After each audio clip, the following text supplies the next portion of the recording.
नमस्कार दोस्तों। Welcome back to our channel. तो आज हम देखने वाले हैं पावर बीआई का पार्ट 4। तो आज हम क्या देखने वाले हैं, मैं शॉर्ट इंट्रोडक्शन देता हूँ। सबसे पहले तो हमने अभी तक डेटा पे काम नहीं किया है स्टार्ट। लास्ट सेशन तक हमने देखा था पावर बीआई में एसक्यूएल सर्वर और एक्सेल से डेटा कैसे इंपोर्ट करते हैं। तो डेटा इंपोर्टिंग हमने सीख लिया। अभी हमारे पास टेबल व्यू के अंदर लेफ्ट साइड में आप देख सकते हो टेबल व्यू, जो हमने पिछले सेशन में सीखा था। हम यहाँ पे टेबल व्यू में हमारा डेटा देख पा रहे हैं। हमारे पास फिलहाल तीन टेबल्स अवेलेबल है।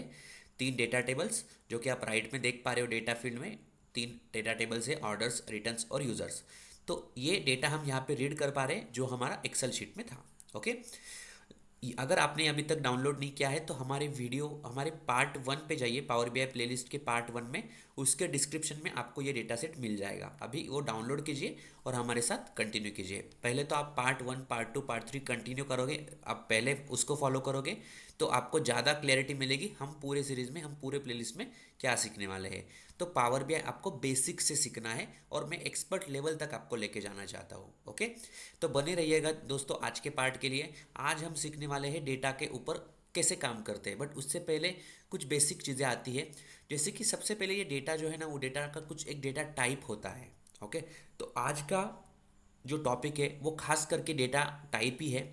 और डेटा टाइप के साथ साथ हम कुछ एक दो बेसिक डेटा क्लीनिंग के कंसेप्ट सीखेंगे। ओके, तो सबसे पहले डेटा टाइप होता क्या है। ये रो आईडी में मैंने कुछ आईडीज लिखी हुई है, मतलब नंबर लिखा हुआ है। तो इसका कुछ डेटा टाइप जो रहेगा वो नंबर, एक न्यूमेरिकल टाइप कुछ होना चाहिए। वैसे ही ऑर्डर प्रायोरिटी में आपको दिख रहा है कुछ टेक्स्ट लिखा हुआ है, तो इसका डेटा टाइप क्या है, टेक्स्ट रिलेटेड कुछ होना चाहिए। जैसे कि स्ट्रिंग, आपको अगर पता है पाइथन एसक्यूएल का, तो स्ट्रिंग रिलेटेड कुछ होना चाहिए। ओके, वैसे ही काफ़ी डेटा टाइप्स हमारे पास अवेलेबल है पावर बीआई में। तो हम यहाँ पे अब देखने वाले हैं कि कितने टाइप के एग्जैक्टली डेटा टाइप्स अवेलेबल है। अगर हमें वो चेंज करने हैं तो कैसे चेंज कर सकते हैं, वो सारी चीज़ें हम यहाँ पे आज सीखते हैं। ओके, तो सबसे पहले तो आप टेबल व्यू में आ जाइएगा। यहाँ पे आपको टेबल व्यू दिख रहा है और ऊपर कॉलम टूल्स में आपको यहाँ पे डेटा टाइप नाम का एक ऑप्शन दिख रहा है। ओके, जस्ट इसके ऊपर आपको क्लिक करना है। Whole number, decimal number, fixed decimal number, date और time, date, time, text, true और फॉल्स और बाइनरी, ऐसे 9 टाइप के डेटा टाइप्स आपको यहाँ पे दिखने को मिलते हैं। ओके, तो सबसे पहले 9 डेटा टाइप्स में आपको मैं एक कैटेगरी बताता हूँ। यहाँ पे दो पार्ट्स में कैटेगराइजेशन होता है इसका डेटा टाइप्स का। एक बुलियन डेटा टाइप्स होता है और एक नॉन बुलियन डेटा टाइप्स होता है। ओके, तो बुलियन डेटा टाइप्स में आपके आते हैं सिर्फ ट्रू और फॉल्स और बाइनरी, जिसका आंसर बाइनरी मतलब 1 और 0 में आएगा। और 1 और 0 का आपका कोई कॉलम है तो वो आपका बाइनरी कॉलम हो गया, बाइनरी डेटा टाइप हो गया। और ट्रू और फॉल्स अगर कोई आपका कॉलम में होता है तो वो ट्रू और फॉल्स कहलाए जाएंगे। ओके, बट बाकी के जो भी डेटा टाइप्स है, बाकी के जितने भी कॉलम्स है आपके, वो सारे आपके टेक्स्ट, टाइम, डेट, डेट और टाइम, फिक्स डेसिमल, डेसिमल और होल, ये आपके नॉन बुलियन डेटा टाइप्स है। ओके, अभी बुलियन क्या है, नॉन बुलियन क्या है, इसका इम्पैक्ट आप जब डैक्स कैलकुलेशंस करते हो उस पे पड़ता है। बट फिलहाल सिर्फ इतना याद रखो कि ट्रू और फॉल्स और बाइनरी आपका बुलियन डेटा टाइप्स है और बाकी के रिमेनिंग जितने भी है आपके नॉन बुलियन डेटा टाइप्स है। अब ये डेटा टाइप में मुझे ज़्यादा समझाने की ज़रूरत नहीं है, फिर भी मैं आपको बता रहा हूँ। आप पूरे एकदम नए हो, आपको कुछ भी नहीं आता, इस लेवल पे मैं आपको समझाना चाहता हूँ। तो यहाँ पे आप देख सकते हो रो आईडी, इसको दिया है होल नंबर, क्योंकि इसमें कुछ डेसिमल्स अवेलेबल नहीं है। बट यहाँ पे आप आ जाओगे डिस्काउंट में तो डेसिमल नंबर यहाँ पे आपको दिख रहा है। ओके, डेसिमल और फिक्स डेसिमल, इन दोनों में क्या डिफरेंस है, ये आज का आपका होमवर्क है। ये आपको लेके आना है decimal number versus fix decimal number, इसमें डिफरेंस क्या है वो आप कमेंट ज़रूर करना। आपको अगर पता है तो, नहीं पता है तो ये फाइंड करना और फिर आके कमेंट करना। इसका आंसर मैं आपको नेक्स्ट सेशन में दूंगा, बट आपको ये एज अ होमवर्क ज़रूर करना है। ओके, जो भी सीरियस लर्नर से प्लीज़ इसको कंप्लीट करना और कमेंट सेक्शन में इसका आंसर ज़रूर पिन करना। ठीक है, बाकी डेट और टाइम, डेट और टाइम देखो, सबसे पहले तो हम डेट के कॉलम्स पे चलते हैं। ये देखो ऑर्डर डेट, तो यहाँ पे फिलहाल सिर्फ डेट लिखा हुआ है क्योंकि यहाँ पे टाइम है ही नहीं ना। अगर टाइम है ही नहीं तो डेट इसका डेटा डेटा टाइप हो गया। डेट और टाइम इसका मतलब क्या है, यहाँ पे डेट भी रहेगी और उसके साथ साथ हावर्स, मिनट्स और सेकेंड में इसके आगे टाइम भी लिखा हुआ रहेगा। जैसे होता है ना, हावर्स, मिनट्स और सेकंड्स इस फॉर्मेट में, वो अगर है तो वो डेट और टाइम कहला जाएगा। और अगर सेपरेट कॉलम है, जैसे कि सिर्फ टाइम का कॉलम है, तो उसको टाइम या डेटा टाइप दिया जाएगा। ओके, बाकी आ जाता है तो आपका टेक्स्ट, जो कि स्ट्रिंग है, जो भी आपका टेक्स्ट लिखा हुआ है वो टेक्स्ट कहलाया जाएगा। That's it. तो ये आपके पास 7 डेटा टाइप है जो नॉन बुलियन कहलाए जाते हैं। ओके, तो नॉन बुलियन हम ज़्यादा से ज़्यादा यूज़ करते हैं, बट बुलियन आपका डेटा टाइप है जो आपको डैक्स कैलकुलेशन में उसका डिफरेंस समझ में आएगा। तो अभी के लिए नोट कीजिएगा ये 2 टाइप्स और उसके सब टाइप्स जो है वो उसमें नोट कर लीजिएगा। ओके, तो ये हो गया आपका पावर बाय डेस्कटॉप में। बट क्या ये डेटा टाइप हम सिर्फ पावर बाय डेस्कटॉप में चेंज कर पाएंगे? नहीं, बिल्कुल नहीं। तो अब हम आ जाते हैं हमारे ट्रांसफॉर्म डेटा ऑप्शन में। उसमें आ जाते हैं ट्रांसफॉर्म डेटा में, जो कि हमारा ओपन कर देगा हमारा पावर क्वेरी एडिटर, जो है हमारा ट्रांसफॉर्म करने का टूल, पावर बीआई के डेटा क्लीनिंग करने का टूल। ओके, ये डेटा क्लीन करने का टूल है। यहाँ पे भी आप एक सिंपल सा इंट्रोडक्शन हम लेंगे इस टूल का। एग्जैक्टली ये है क्या? ऑर्डर्स, रिटर्न्स, यूजर्स, ये जो क्वेरीज लिखी गई है ना, 1 data table is equal to 1 query in power query. Okay, desktop में एक डेटा टेबल, उसी एक डेटा टेबल को पावर क्वेरी में एक क्वेरी करके कहा जाता है। ओके, मतलब यहाँ पे क्वेरी उसको बात मतलब इसको हम क्वेरी कहते हैं। ओके, आप देख सकते हो यहाँ पे भी कुछ विंडोज़ है, कुछ टैब्स है, होम है, ट्रांसफॉर्म है, ऐड कॉलम है, व्यू है, टूल्स है, हेल्प है। यहाँ पे हमें क्या सीखना है वो हम एक एक सेशन बाय सेशन जाएंगे, बहुत सारी चीज़ें इसमें सीखनी है। ओके, एकदम बेसिक चीज़ आपको पहले मैं डेटा टाइप के बारे में बता रहा था। यहाँ पे इस कॉलम पे आ जाओ, यहाँ पे देखो, देख रहे हैं हम, ये सिर्फ टेक्स्ट डेटा टाइप है, बराबर है। ऑर्डर्स में जाते हैं, 1 2 3 इस पे हमें क्लिक करना है। 1 2 3 क्या है? होल नंबर है। यही हमने डेस्कटॉप में भी देखा था, बराबर, इसको होल नंबर कहते हैं। आप इस पे आ जाओ, ABC लिखा हुआ है। ABC किसका इंडिकेशन है? टेक्स्ट का इंडिकेशन है। तो बस यही डेटा टाइप्स आपके डेस्कटॉप में भी अवेलेबल है। यहाँ पे कुछ ज़्यादा डेटा टाइप्स अवेलेबल है। परसेंटेज हो गया, डेटा टाइम, टाइम जोन हो गया, ड्यूरेशन हो गया, यूजिंग लोकल है, ये आपको नहीं पढ़ने हैं। सिंपल सी बात है, मैं आपको पूरा वही पढ़ाऊंगा जो आपको ज़रूरी है।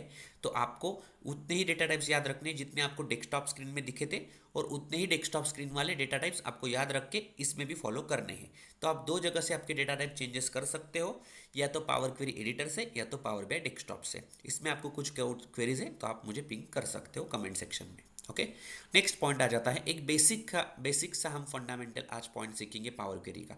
बेसिकली ये जो पूरा पावर क्वेरी का टूल है ना, वो है हमारा पावर बीआई का जो भी डेटा हमने इंपोर्ट किया है उसको क्लीन करने वाला सेक्शन। ओके, उसके ऊपर कुछ ट्रांसफॉर्मेशन अप्लाई करने वाला सेक्शन। या तो नल वैल्यूज़ है तो उसको रिमूव कर दो, कुछ वैल्यूज़ एडिशन करना है, कुछ वैल्यूज़ रिप्लेस करना है, कुछ रोज रिमूव करना है, कुछ एडिशन करना है, कुछ नए कॉलम बनाना है या कुछ कॉलम रिमूव करना है, कुछ वैल्यूज़ को स्प्लिट करना है, किसी कॉलम्स को मिलके ग्रुप बाय करना है। बहुत सारे ऑपरेशंस है।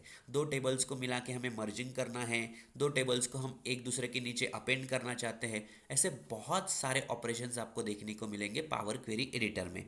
तो सबसे पहले तो ये याद रखिएगा, पावर क्वेरी एडिटर ये आपका पावर बीआई का ईटीएल टूल है। Extract, transform and load. Extract, transform and load. Extract मतलब हमने पावर बीआई में डेटा को इंपोर्ट किया, वो वाला स्टेप एक्सट्रैक्ट। ट्रांसफॉर्म मतलब हम इसमें ट्रांसफॉर्म करेंगे, ये वाला पावर क्वेरी टूल जो ट्रांसफॉर्मेशन का टूल है। और यहाँ पे लेफ्ट सेक्शन में आप यहाँ पे देख सकते हो क्लोज एंड अप्लाई। अगर मैं यहाँ पे क्लोज एंड अप्लाई करता हूँ तो मैं फिर से मेरे पावर बीआई डेस्कटॉप के स्क्रीन पे आ जाता हूँ, और पावर बीआई के डेस्कटॉप के स्क्रीन पे मैं आने के बाद उस डेटा सेट को फिर से यहाँ पे लोड करता हूँ। सबसे पहले मैं एक्सट्रैक्ट करता हूँ पावर बीआई के अंदर, बाहर से मैंने डेटा को एक्सट्रैक्ट किया, उसके बाद मैंने पावर क्वेरी में ट्रांसफॉर्म किया, और फिर से पावर क्वेरी को क्लोज करके मैंने पावर बीआई डेस्कटॉप को वही डेटा सेट लोड किया। ये आपका ईटीएल का कंप्लीट प्रोसेस होता है। ये बहुत सिंपल कंसेप्ट है। आपको मेन पार्ट जो फोकस करना है वो है आपका ट्रांसफॉर्मेशन। ओके, यहाँ है आपको ट्रांसफॉर्मेशन का स्क्रीन। तो सबसे पहला पॉइंट है आपका कि आपको अभी एक ही कंसेप्ट आपको मैं सिखाऊंगा, वो है कि हेडर वाला। आप देख सकते हो इस टेबल में कॉलम 1 और कॉलम 2 ऐसा लिखा है, बट इसके नीचे ही जस्ट रीजन और मैनेजर लिखा हुआ है। तो क्या आपको नहीं लगता ये जो कॉलम हेडर से इसका जो कॉलम का नाम है वो रीजन और मैनेजर होना चाहिए था, ना बल्कि कॉलम 1 और कॉलम 2? तो हमें सिर्फ ये फर्स्ट वाला रो जो है ना वो कॉलम हेडर में कन्वर्ट करना है। ओके, तो यहाँ पे टॉप के सेक्शन में राइट साइड में आप यहाँ पे देख सकते हो use first row as headers करके एक ऑप्शन है। ओके, इसको जस्ट क्लिक करना है, use first row as headers, हमें क्या करना है, फर्स्ट रो को हेडर में कन्वर्ट करना है। तो फर्स्ट रो में मैंने हेडर को कन्वर्ट कर दिया, सिंपल। यहाँ पे आपका अभी टेबल प्रॉपरली बिल्ड हो गया। अगर मैं उसी को उल्टा करता हूँ, use headers as first row, okay, मैंने उसी हेडर को फर्स्ट रो में कन्वर्ट कर दिया, बट उसी साथ में फिर से अपने को जो चाहिए वो करता हूँ, use first row as headers. Simple सा एक कंसेप्ट मैंने आपको अभी सिखाया, प्लीज़ नोट कीजिएगा, परफॉर्म करके देखिएगा, बहुत सिंपल है। उसके साथ साथ एक और चीज़ यहाँ पे याद रखिएगा, जो भी स्टेप हम यहाँ पे परफॉर्म करने वाले हैं, राइट साइड में आप देख सकते हो क्वेरी सेटिंग्स और अप्लाइड स्टेप्स।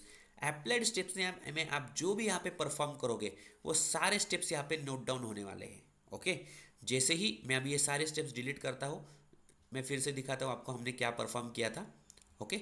अब देखो यहाँ पे यहाँ तक आपका वो बाय डिफॉल्ट स्टेप्स रहता है जब भी आप डेटा लोड करते हो, बट सबसे पहला स्टेप मैंने ये परफॉर्म किया था, use first row as headers. यहाँ पे ध्यान से देखना, अप्लाइड स्टेप्स में अभी 3 ही स्टेप है चेंज टाइप तक। बस सबसे पहले मैं जब यहाँ क्लिक करता हूँ तो तुरंत प्रोमोटेड हेडर्स हो गया, और उस हेडर का जो भी डेटा टाइप है उस हिसाब से डेटा का चेंज टाइप बाय डिफॉल्ट यहाँ पे अप्लाई हो गया। तो मैं इस स्टेप को अप्लाई करने के बाद तुरंत उसको डिलीट भी कर सकता हूँ। ये मेरे लिए पावर क्वेरी का फ़ायदा है, ओके। तो आज के सेशन में इतना ही दोस्तों, कि डेटा टाइप्स क्या होते हैं, कहाँ से उसको सीखा, कहाँ से उसको चेंज किया जाता है, वो सारे डेटा टाइप्स आप नोट कीजिएगा। और पावर क्वेरी किस लिए है उसमें हमने सीखा ईटीएल का कंसेप्ट, और उसके साथ साथ हमने सीखा use first row as headers, और थोड़ा ये जो पूरा स्क्रीन है, यूआई है, उसमें हमने सीखा क्वेरीज क्या होते हैं लेफ्ट सेक्शन में, और राइट सेक्शन में हमने सीखा राइट साइड में अप्लाइड स्टेप्स क्या होती है, ओके। तो और एक बात, लास्ट सेक्शन में मैंने एक क्वेश्चन पूछा था कि I have 4 files of 300 MB H, तो मैं कौन सा मोड यूज कर सकता हूँ मेरे डेटा को कनेक्ट करने के लिए, इंपोर्ट मोड या डायरेक्ट क्वेरी, क्योंकि हमने लास्ट सेशन में वही सीखा था। तो सबसे पहले मैं क्लियर करना चाहता हूँ उस क्वेश्चन का आंसर। आप इंपोर्ट मोड तब तक यूज कर सकते हो जब तक आपका सिंगल फाइल 1 GB के ऊपर नहीं जाता।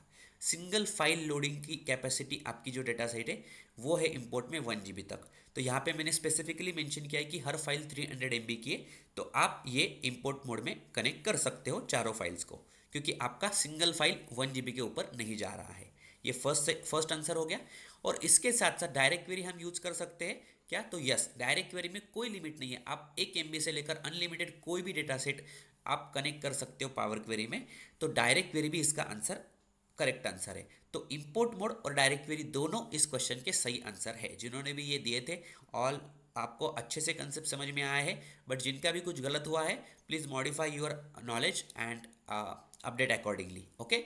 तो ऑल द बेस्ट दोस्तों, अच्छे से स्टडी कीजिएगा, आपको कुछ भी क्वेरीज आती है कमेंट सेक्शन में बताइएगा। और आप लोगों ने बहुत कमेंट्स किए थे कि नेक्स्ट पार्ट जल्दी लाइए, मुझे 1 हफ्ता लग गया ये नेक्स्ट पार्ट अपलोड करने में, तो मैं आपके लिए जल्द से जल्द नेक्स्ट पार्ट भी रेडी करके अपलोड करूँगा। बट आप बने रहिएगा, और आप खास करके ज़्यादा से ज़्यादा लोगों तक शेयर कीजिएगा, ताकि ज़्यादा लोग देखेंगे तो ज़्यादा मोटिवेशन मिलेगा कि ज़्यादा लोगों का सपोर्ट मिल रहा है, ताकि मैं और दूसरा काम छोड़ के ये वीडियो सबको सबसे पहले बनाऊँ।